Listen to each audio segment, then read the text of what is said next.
I'm also up in the kitchen. You have to come downstairs.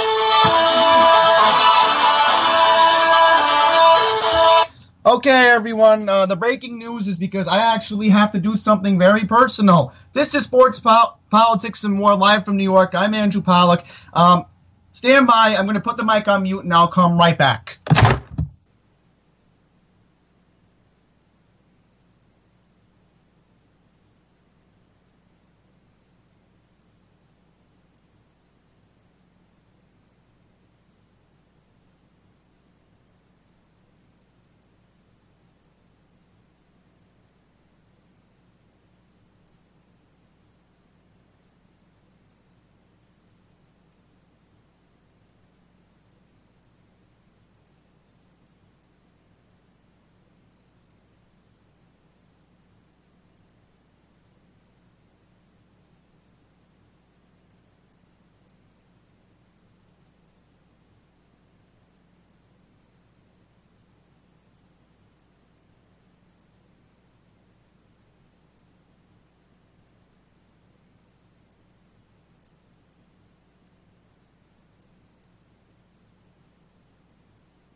Okay, everyone, the minor issue, the personal issue I just took care of is finally over. All right, everyone. Welcome to Sports Politics and More. Yet again, if you're just joining us, we had a little bit of an issue personally here with something I had to take care of. And if it didn't get taken care of, let's just say bad things personally for me would have happened. But first, I just want to make sure we're live on the air. I will check. I can play it back through my my thing. As I'm talking, I'm going to quickly mention I have a brand new laptop. I have a new laptop. Brand new. I have headphones. Professional grade now. Okay, so let's play the breaking news soundbite because I was supposed to play a poll. All right, I gave it away, but almost said it. Well, let's play the breaking news clip again.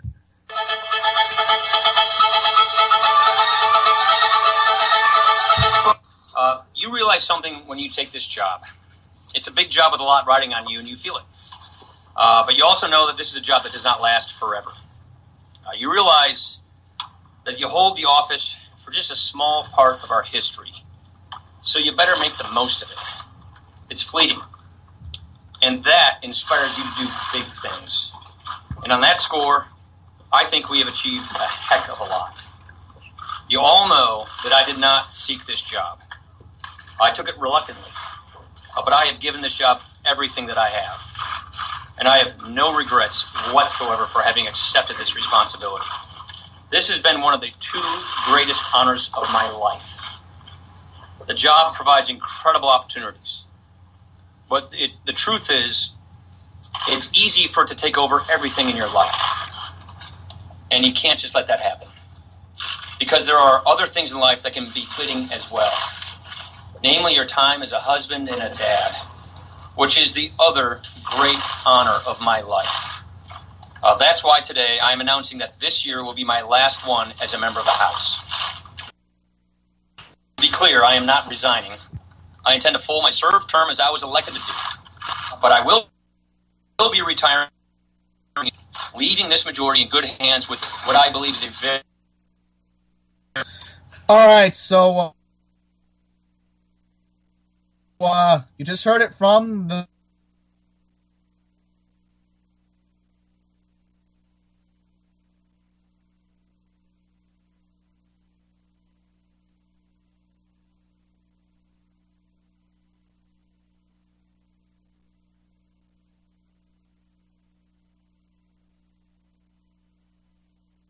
he's resigning. No, that's what. All right, they're making you.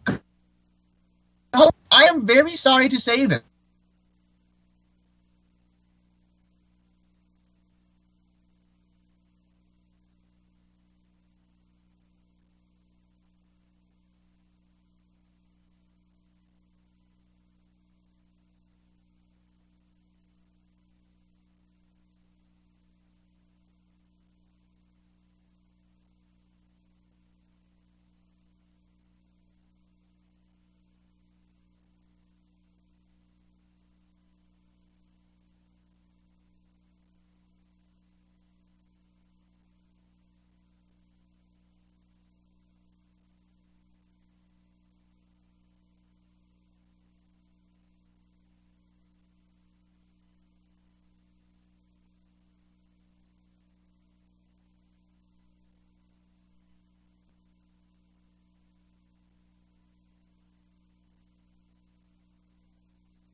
Okay, everyone. Apparently, the extender went out again. This is what I do not like about Wi-Fi extenders. They're awful. They're terrible. I'm going to make sure we're back on the air again, and then we'll go to my point about the liberal media, because, honestly, what they do is they make you believe that Paul Ryan is resigning, and, he's resigning. No, he's retiring. He's retiring. Okay, looks like... All right, so we have internet. We have internet in studio again. I need to stop using the extender at this point if it keeps acting up. I'm just annoyed that I had a lot of news I wanted to read to you all tonight. I was even going to talk about history and wrestling to close out the show because not enough media attention is brought up into it. And my Sports Center just doesn't want to pay attention to it. But, hey, what can you do when you're fascinated with LeBron James all the time? But anyhow, before I get off track, yes, the liberal media. Why do they want you to believe that Paul Ryan is resigning? And they're not using the term retiring like the speaker said today. It's because they are looking for attention. They want you to tune in because they want you to be gullible. And if I didn't make that point earlier, if my Wi-Fi is going crazy again, do you know what I am talking about? And Frank would agree with me that this is what they do. They want you to believe that, we think that he is resigning from office. No, he's not. He is leaving his job, and he is not seeking another term. So I don't want to hear it, all right? I don't want to hear it from any other liberal news source at this point. This is what we want to tell you. This is what we want to say all the time. He is resigning. Let's read the Drudge Report headline, shall we? Ryan runs for exit. Will leave Congress after election. You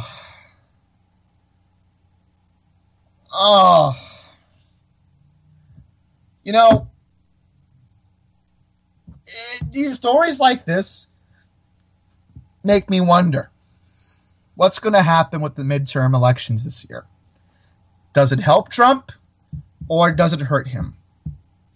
See, we can't answer that question right now. How could we answer this question when the midterm elections are 8 months away from now? 8 months away. Well, let me count. 1, 2, 3, 4, 5, 6, 7.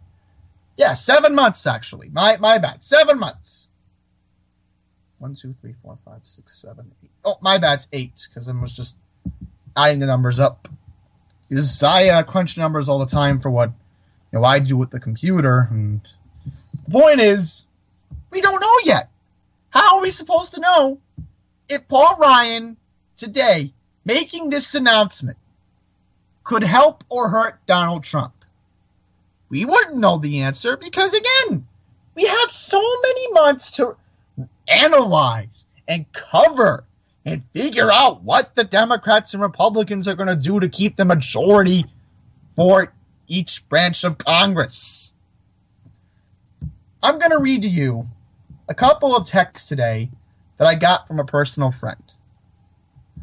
One of my closest friends who follows politics very closely claims, and he put the numbers together, and I praise him for this, and he knows who he is if he's listening. He claims that the Republicans will keep the House now because of this shocking announcement. They will lose 17 seats, however, in the House of Representatives. That would give them a hold to a majority. The Democrats, however, need 24 seats to flip the House in their balance, and then, unfortunately, that would mean Nancy Pelosi gets the gavel back. Or maybe Tim Ryan. I don't know. But, however, Arizona's congressional districts could flip blue. Tennessee, Mississippi, keeping its majority red base. Montana, West Virginia, Indiana, Ohio, North Dakota, Montana, and Minnesota's special Senate election flipping red. Oh, my bad. I misread your text, whoever this friend may be, because he knows who he is if he's listening on the podcast. Yeah. Senate, Florida, that's a big development too this week. The current governor, Rick Scott, is actually challenging Bill Nelson for that seat this week. Made the announcement this week. Any way you look at it, this is the most pivotal midterm election in our lifetime. And you need to pay attention to it, no matter what happens, if you are on the opposing side or if you are agreeing with me on the points I'm making tonight. You need to pay attention to this, because the future of our country depends on what Congress does. That's the bottom line. But again, clear up my point here. Do not say Paul Ryan is resigning, liberal media. No. Change your term and say he's retiring. In fact, let me see what CNN.com says right now, shall we? Let's see what brilliant CNN.com is saying right now. Oh, no. They are talking about the tape. Grab him by the pussy. That tape, yes. This is actually on the CNN website right now. I'm not joking. I'm not joking. I just don't know anymore with the liberal media.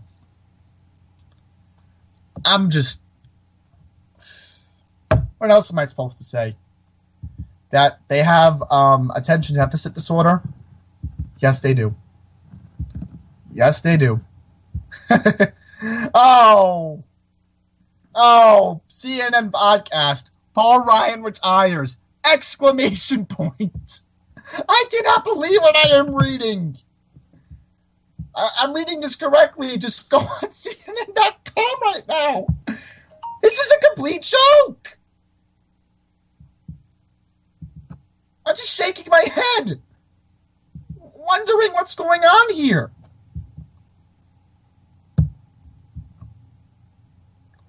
Okay, I don't hear myself back in the playback. This isn't good. This isn't good. I'm going to have to try myself on TuneIn, because I'm trying to hear if I can hear myself on TuneIn. If I can't find it, that's okay. That's all right. No problem. Claims I'm getting a signal, so that's good. Look, don't believe what the liberal media says. Honestly, the way we can get our news right now is from the internet. And you have to look up multiple sources. And this is what Frank says all the time. Don't believe one news source all the time. I mean, I check the Drudge Report like Frank constantly looking for news. Yeah, this is odd. I'm not hearing myself. I think the server must be down. That's very odd.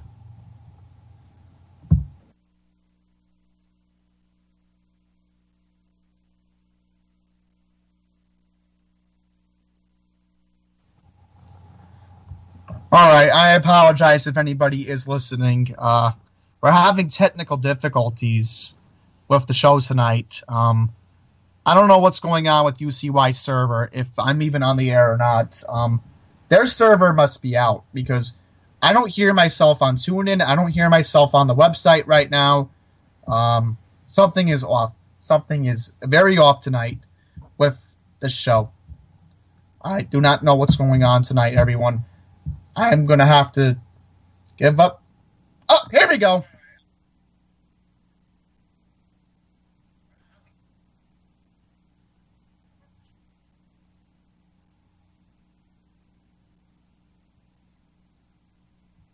Yeah, it looks like I'm on the air right now. Good.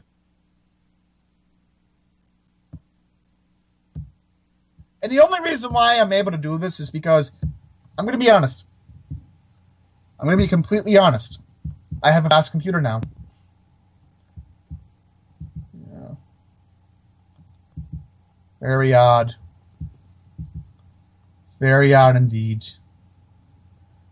If anybody's in the chat, I'll read your chat. If you can hear me, that's great, because maybe it's my imagination. I don't know, but let's see. Yep. No one's in the chat, so that doesn't help me. Well, if I am on the air, guess we'll have to move on and talk about how the media is making a big deal also about this James Comey interview that George Stephanopoulos taped with James Comey a couple weeks ago. And why they're acting anxious about it is because they want to know what his opinion is on Trump, honestly. And do I have any interest in watching this interview? I'm going to be honest. No. It's a waste of time. I mean, maybe I'll see highlights on YouTube or something, but why would I want to invest an hour into this pointless interview that is going to reveal nothing? It's like the Stormy Daniels interview. Oh, well, we're trying to reveal something. That's what we're trying to do.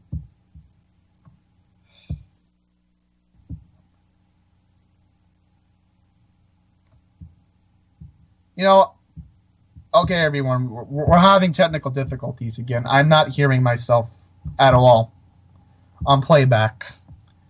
I'm able to do playback because, again, I have a fast computer. But if I don't hear myself on playback, we're just going to have empty air tonight because Frank would be able to help me. Frank would be able to help me and figure out what's going on. I don't know. I can't hear myself on playback. It's supposed to be a playback feed on the headphones right now where I'm supposed to keep it. I have it on low, okay? I have it on low. That way I can hear myself talk on the headphones, or at least I can hear myself. It's not even working.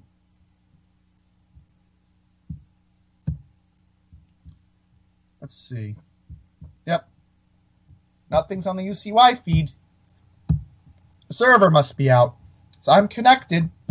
I'm getting very fast speed right now. Oh, boy. Oh, boy. Let me see if I can play a different radio station on soon. And if that's working, then we're just going to have to not do a show this week. Oh, this is odd. 1010 Wins is not playing. Maybe I can go into a different browser and see if that's working, because I'm on Chrome. Maybe I'm like the liberal media. Maybe I have anxiety. Maybe I'm anxious just like them. I'm sorry, but that's the way they act now.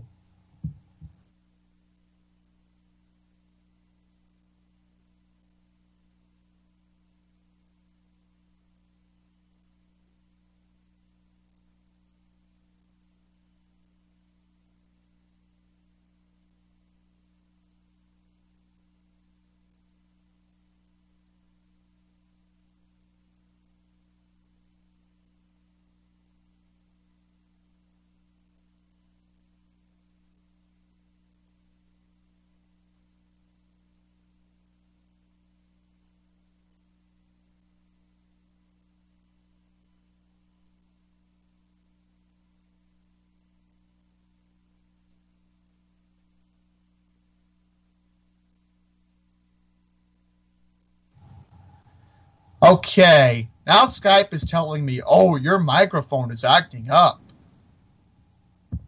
Get out of here with that. My mic is working. Oh my God. I promise everyone, we will get to news if we get this fixed, because I know Frank would be able to help me. He would be. Definitely would. Sound mind delay. That's the problem. Let's see if I can try a different station. Mm-hmm.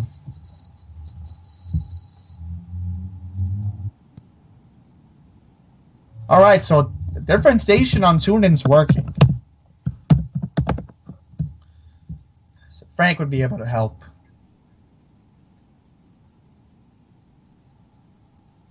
There we go, so I can hear myself. Okay, let me just lower the volume.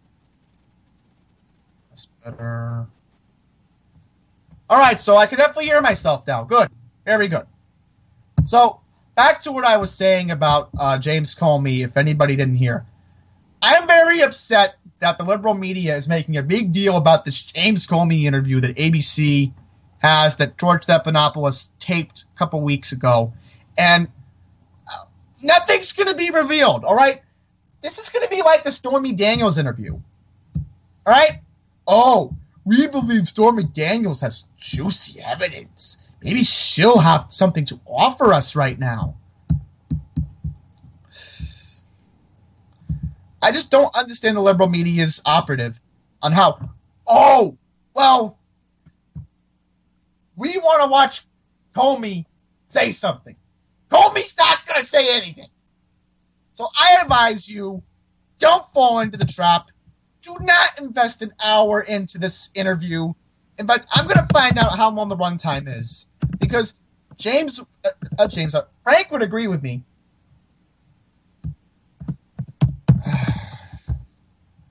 I'm pulling it up on Google. Comey sat down with Stephanopoulos for a 5-hour interview, according to Politico. I'm going to read this article.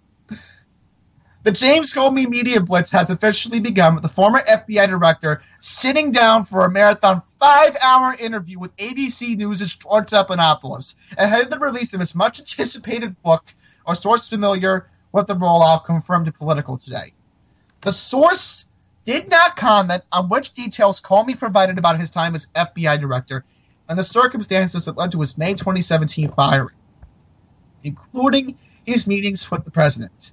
He also could not say when or if parts of the interview will air on ABC in advance of the scheduled hour-long primetime interview that will air this Sunday, April 15th. And, more importantly, James Comey is scheduled to appear on The View on April 18th, which is a whole week from today. Oh, I'm sure Behar's going to have that cackling laugh again. There's also more media appearances. Live interview with CNN next Thursday, April 19th. MSNBC interview later that day. An appearance on Fox News on April 26th. And PBS will be doing an interview on NewsHour on April 30th. Oh my God. Why is the media fascinated with this guy? He's not going to have anything to offer.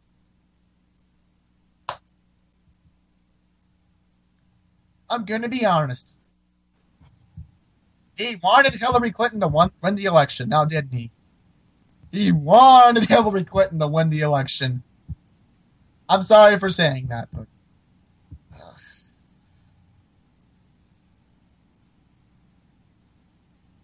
Again, don't fall for it.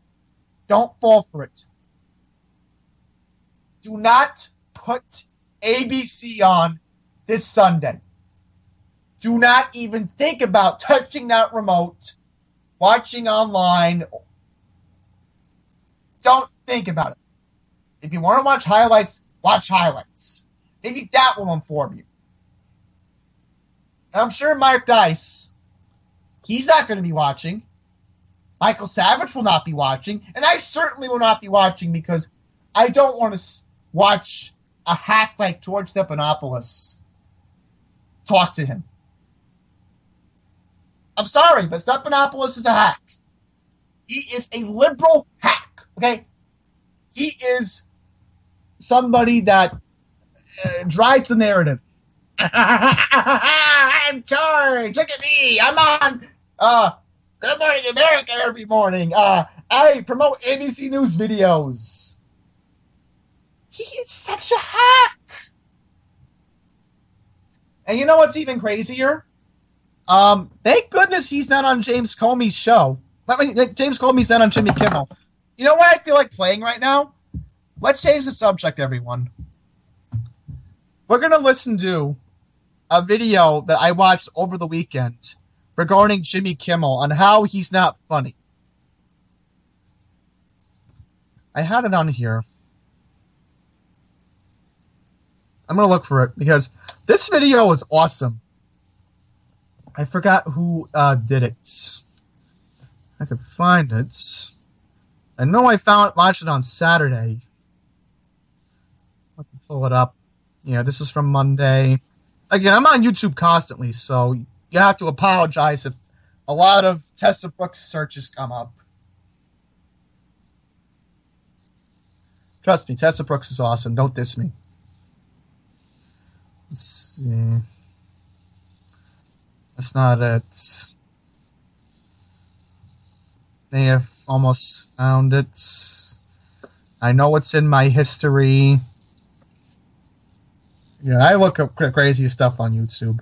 I'm sorry for saying that. Here we go. Emp Lemon. It's like a 30-minute video. Let me just rewind back on it. Let me go over here. So the other day, I had an epiphany. I was bored and flipping through channels on TV, and I happened to stumble upon Jimmy Kimmel Live. And for the first time ever, I started watching Jimmy Kimmel. I sat down and watched this program for about 15 minutes, and it was genuinely, no joke, some of the most god-awful content I have ever seen on television. If you haven't watched a full episode of Jimmy Kimmel, the closest thing I could compare it to would be watching an old tortoise slowly cross a highway at rush hour. There's just an odd looming feeling of disgust that's difficult for me to describe. And that's when it hit me. I cannot stand Jimmy Kimmel. Jimmy Kimmel is one of the most insufferable individuals I've ever witnessed. I have a theory that no one actually likes Jimmy Kimmel. I think at most people just tolerate him. I find it really hard to believe that there are any diehard Jimmy Kimmel fans out there. There may be people that like the show, but I just don't buy that anyone likes him. But by the same token, most people don't really dislike him either. He's a guy who most of the time is just so bland and uninteresting that nobody really pays attention to him. And Jimmy Kimmel has used this tactic of being just bland enough to slowly wriggle his way into the flesh of popular culture. I think most people just assume that because Jimmy Kimmel is everywhere, then he must be some really talented and respected guy that everyone loves. It's like the Emperor's New Clothes. Everyone just assumes Jimmy Kimmel is this really great guy and no one really questions it. But when you dig a little bit deeper, you'll find that Jimmy Kimmel is actually a very problematic individual. In fact, Jimmy Kimmel is emblematic of some very troubling issues in American society as a whole. And before I jump into why, it's important to recognize that when I talk about Jimmy Kimmel, I'm talking about the persona he portrays on television. I don't know the guy, maybe he's a really good dude off screen. But on screen, Jimmy Kimmel is a cultural tumor, and I don't think anybody realizes just how bad he is. This is the definitive Jimmy Kimmel rant. Enough is enough! Downward spiral. Complain, complain, complain, complain, complain.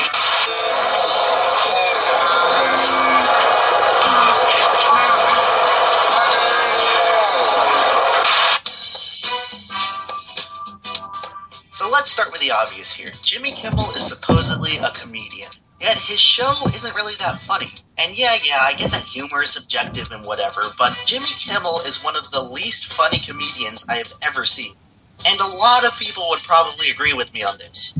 Let me put it to you this way. Watching Jimmy Kimmel is like watching a try to laugh challenge. It's actually somewhat or fascinating 10 hours how of paint funny trying. this show is. Winter Storm Quinn, as the Weather Channel called, or Winter Storm Quinoa, as the Food Network is calling it. That's not funny. funny by either constructing clever and well-thought-out jokes, or by making a joke so unfunny that it is funny. When Jimmy Kimmel structures his comedy, he somehow fails to land on either end of the spectrum. His humor is so bland and tepid that it's actually somewhat sad. It's like watching a middle-aged school teacher trying his hardest to appear funny to the students, even though he's completely out of touch. You almost want to throw in a pity chuckle, but Kimmel delivers his jokes in such a smug and cocky way that you can't feel sorry for him. He just ends up floundering on stage as you wait for him to shut up and interview a celebrity. It's pretty ironic how the least entertaining part of Jimmy Kimmel Live is Jimmy Kimmel. But that's nothing. I wish Jimmy Kimmel only stuck to unfunny jokes, because the other stuff on this show is even more problematic. Unoriginal and stolen content. If you've ever watched any clip from Jimmy Kimmel, it's probably been one of the show's side segments like mean tweets or street interviews. Katy Perry has a voice that reminds me of balls covered in glass sliding down my throat. They ask you how you are. That's an innuendo on national television. That's not allowed by the FCC. As far as I can tell, these segments are really hit or miss. The two segments I have how in the world is this moron allowed to get away with the stuff? One of them was literally just making fun of a guy's foreign accents. Walking that time. Is the movie talk about the magic? Is that opera? She's like the magic woman. She's like the queen. And the other was some of the most uncomfortable 5 minutes of television I've ever seen. I hate to use the word cringe, but that's honestly all I felt when watching this segment. I genuinely feel sorry for the two families who participated in this. Emperor Lemon is such a moron. I hate him so much, and he sucks. He makes a 38-minute video about memes and how people are ruining freaking meme culture. Like, why do people care this much about memes nowadays? Which is from quinoa. But regardless of the quality of these segments, you have to realize that they all profit off of other people's content. Jimmy Kimmel takes advantage of powerless individuals to fill content on his show. He's essentially doing the same thing as YouTube compilation and reaction channels. Basically, Jimmy Kimmel knows he's not entertaining enough to carry the show on his own, so he supplements his programming with other people's ideas. He takes trendy ideas from the internet and fools the public into thinking he came up with them on his own. He just plasters his face and logo over real the weak and unnecessary censorship. Another bad segment. YouTubers like SoFlo Antonio for doing the same thing. Yet Jimbo has been doing this stuff all along on national television. I won't lie. This is definitely me when I'm driving. And several other traffic violations after Philip Trace got out of his car. That's not a hit and run. That's a run and hit is what it is. Funny jokes. It's just lazy, and it sets a poor precedent for entertainment as a whole. Why work hard to write creative and original content when you can just repost ideas and entertain your audience regardless? But whatever. So what if Jimmy Kimmel profits off of unoriginal and unfunny content? These things are somewhat forgivable. It's a network TV show. This kind of stuff happens all over the place. So what's the big deal? And if Jimmy Kimmel only did these two things, then I wouldn't be making this video. But no, old Jimbo is not satisfied with just being unoriginal and unfunny. No. He has to actively try and warp society as he does it. And that's where I draw the line. Now, it's my problem. Political arguments. Because I am sure hungry. It's time to...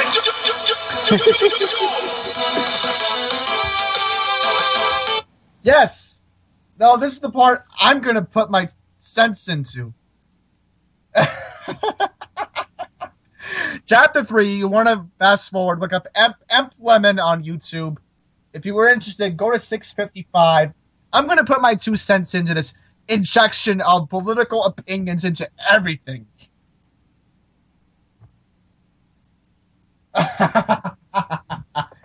Every time this piece of crap talks about politics, it makes it even worse.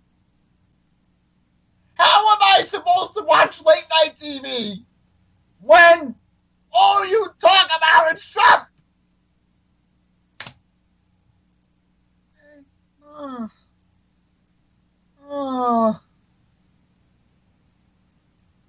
I just don't know anymore. You know, I wish I was around when Johnny Carson was doing late night. I watched a lot of old Johnny Carson clips, and I'm going to be honest. He had originality, and he knew what he was doing. I'll give you one good example of how late night TV was entertaining. Let me find it. There was an old interview he did with Alf, I think. You know, maybe you guys don't remember, but Alf was this old TV show from the 80s, and I will look it up. Alf with Johnny Carson. That was... You'll listen to how late night TV is supposed to be.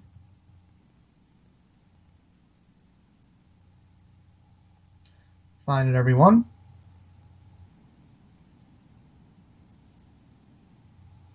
Let me see.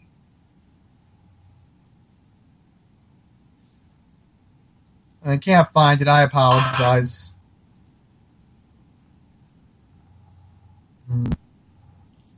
Johnny Carson open. Well, listen to that. Even back then, it was tolerable. How late night TV was.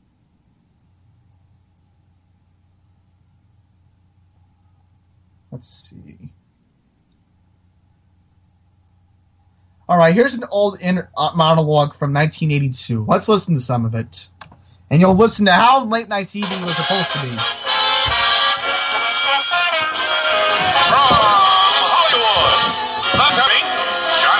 Trust me, I like watching these old clips. It makes me feel that this is how late night TV was supposed to be. Open and neutral. Not the way these people are now with Kimmel and Johnny.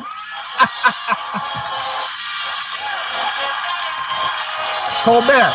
Oh, he's the worst too.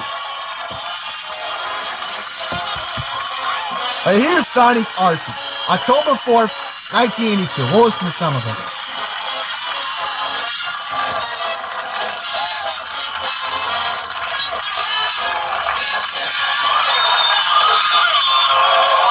Oh!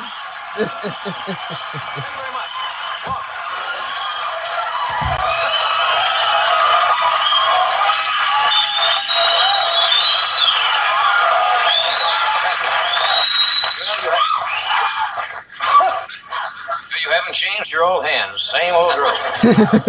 You're in a good mood tonight. Friday, I guess it is.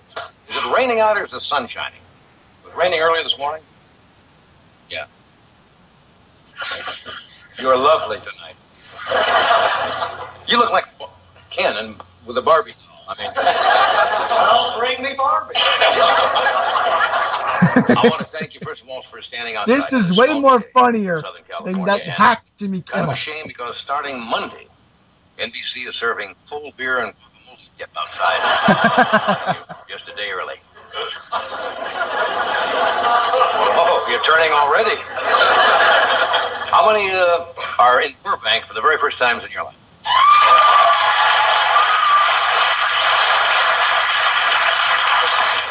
I should say so. I kid Burbank, and I hear from the Chamber of Commerce, and they say something nice about us for a change.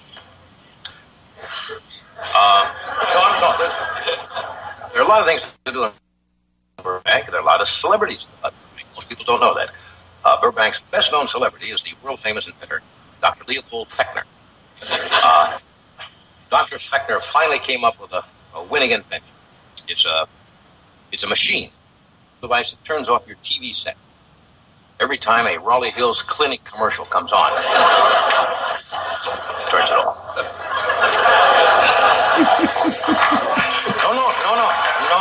No. You didn't mean that. See, that's how late night TV is supposed to be. But now they have to make everything political. And I'll play you an example of how late night TV is now. Okay, let's go to modern day TV, shall we? Let's pull you up for an example. And let's see if this makes you irritated. As I'm sure most of this audience is irritated not having Johnny Carson on planet Earth anymore. Let's watch.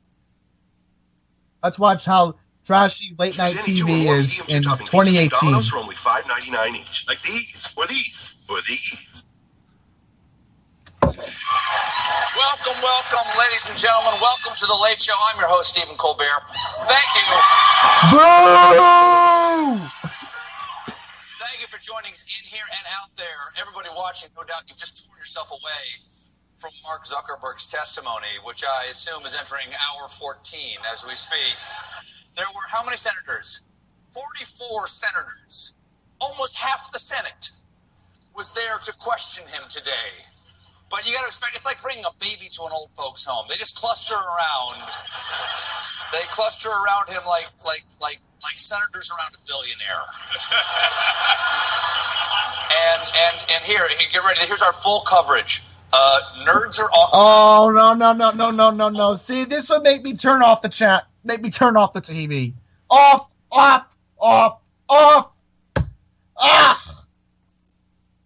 Disgusting. This is late night TV in 2018. How do you sit through this? You have to be an idiot to sit through this. It's not funny. It's not funny. I have a short attention span, all right? Most of America does. And I would turn that idiot off in a heartbeat. If I was around when Johnny Carson was doing late night, and let's say it's like 11:30 after I flip Channel 7 on, because again, I'm a big Eyewitness News fan here in New York, I would flip on Carson. I definitely would have. So you see, that's my point. Okay? All these people in entertainment, all these journalists, own the media now. And this is what Mark Dice talks about. They own the media. And there's only a few conservative voices. You know where you find them? Fox News. Sean Hannity and Laura Ingraham. Oh. Let's talk about how Laura Ingraham is considered a white supremacist.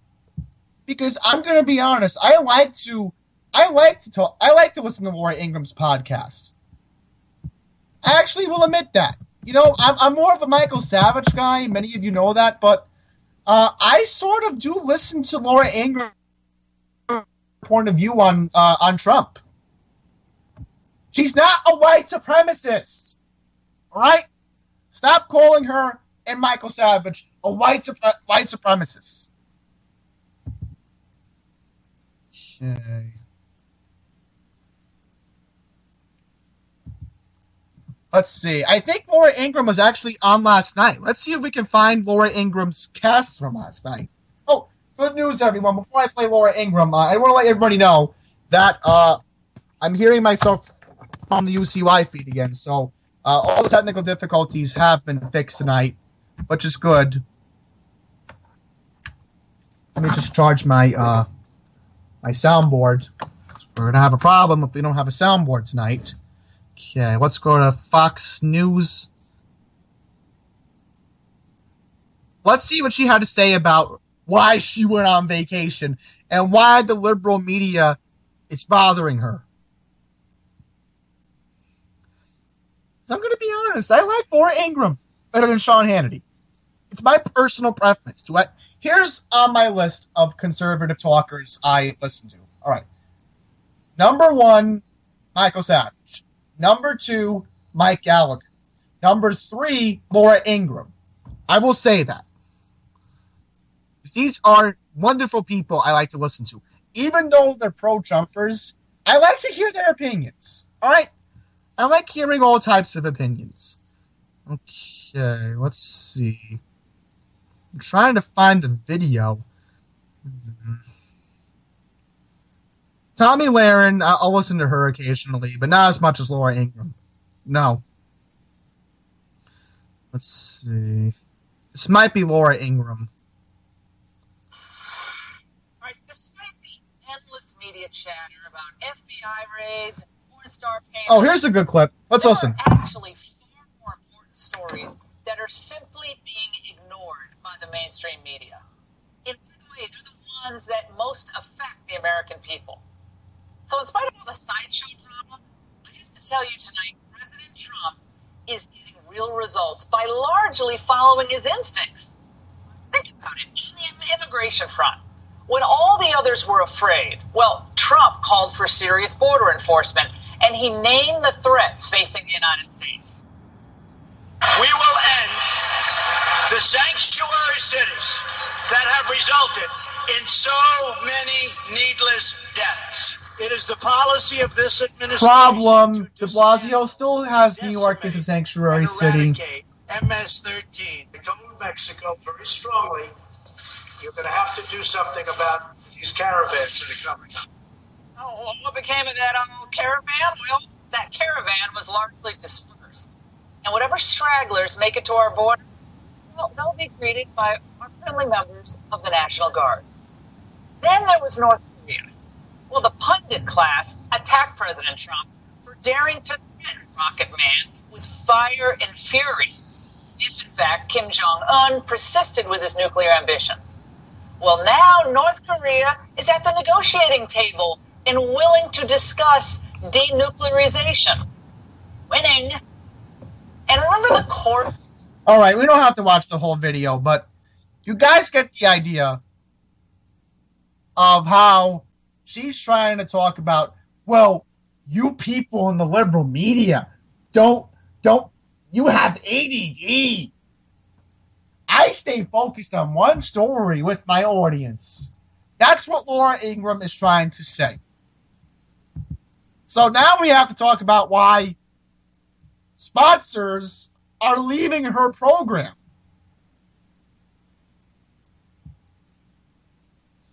IBM has joined its sponsors pulling their ads from Fox News host Laura Ingraham's show, The Wrap reported today. IBM no longer has its preferences towards advertisements on the show you reference, an IBM spokesperson told the publication. The Czech tie-up was reportedly the only blue-chip company that advertised on the Laura Ingraham angle. 20 companies have pulled their ads from Laura Ingram's show since she mocked Parkland, Florida high school student survivor David Hogg last month for being rejected by some colleges. Ugh, I don't even want to get into this. But again, it's happened before. Rush Limbaugh said some controversial things. He's still on the air. Michael Savage said some controversial things about autism, and he's still on the air. So, again, all the babies want to whine and complain. Oh, they're not allowed to say this on the radio or TV. Yeah, but they're not being vulgar. They're not being vulgar. My God. What we got here? Oh, there's a story about the bus crash in Canada. I don't want to get into it. I don't want to get into it tonight.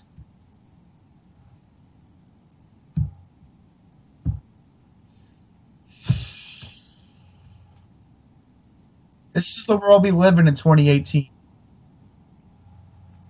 This is the world we live in. Everyone's extreme. Everyone goes crazy when emotions are high. And we don't talk about our emotions properly. And I'm annoyed about that.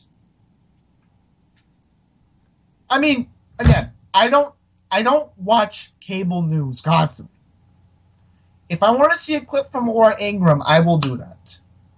If I want to, go and do something else with my time, I will do that.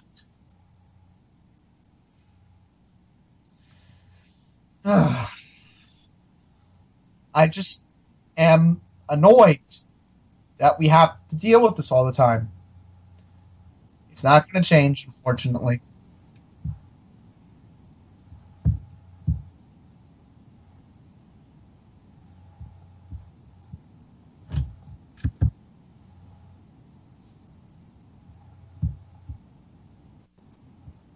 Let me check what else is on Drudge. Just curiosity. Oh, right. How about Trump warning Putin that missiles are coming to Syria? Let's read that, shall we? I'll read this article from The Sun in England. President Trump has told Russia to get ready for American smart missiles heading to Syria. Well,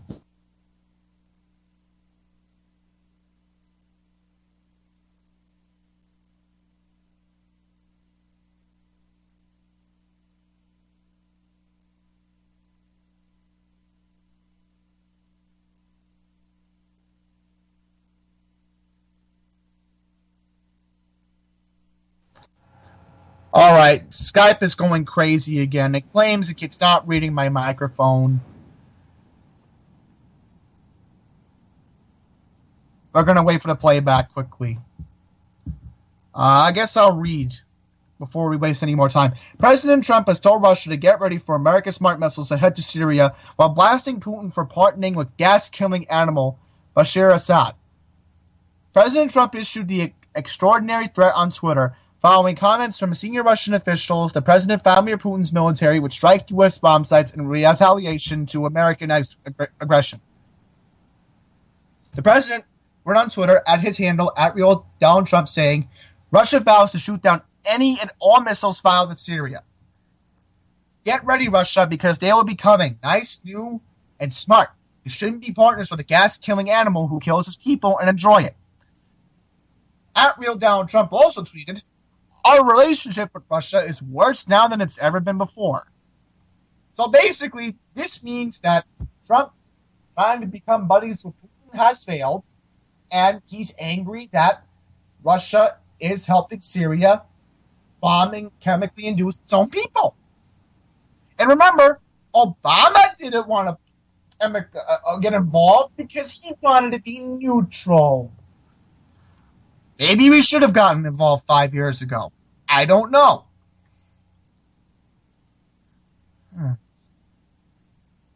There is no need for this, the president said. Russia needs us to help with their economy, something that would be very easy to do, and we need all nations to work together to stop the arms race. A Russian foreign ministry from the Kremlin said, smart missiles should fly towards terrorists, not a legal government. The spokeslady also said the U.S. smart missiles could be an attempt to destroy evidence of an alleged chemical attack on the ground.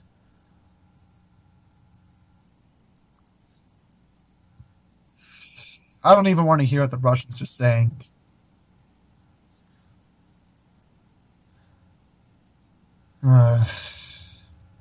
So much to read, isn't there? It makes me irritated. Alright, so I guess to end the show, we'll read about Mark Zuckerberg, about privacy. Okay, Facebook CEO Mark Zuckerberg spent 2 days on Capitol Hill seeking to placate angry lawmakers by saying he would be open to some sort of regulation to protect the privacy of users on his global-scale media platform.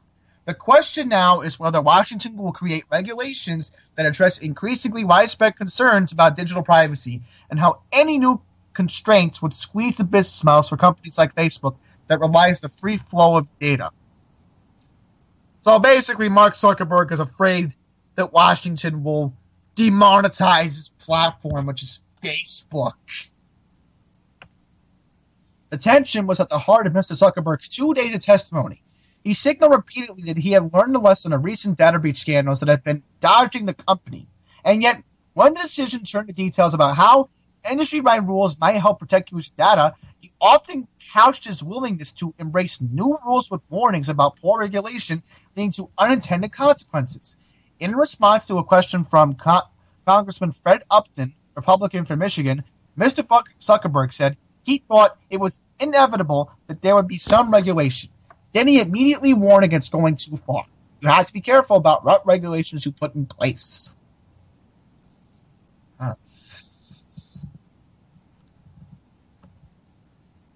Again, it's another example of my short attention span. Just how I don't want to know about this. This doesn't impact my life. Point is, the media has an attention deficit disorder. I'll just quickly read this article.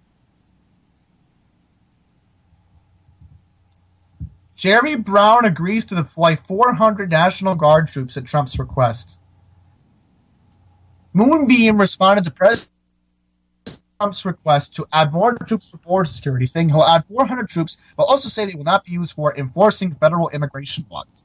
The location of the troops and number working along the border, the cost in other places in the state will be determined by the needs on the ground, the governor's press office said. So basically, Moonbeam doesn't want them going to the border. Oh, boy.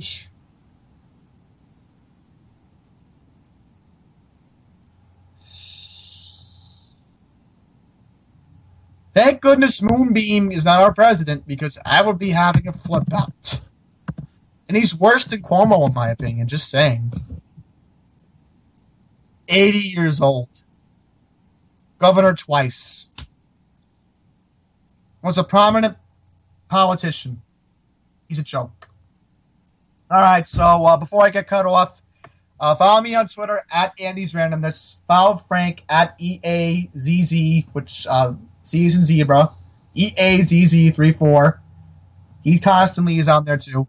So hopefully next week Frank will come back and thank you.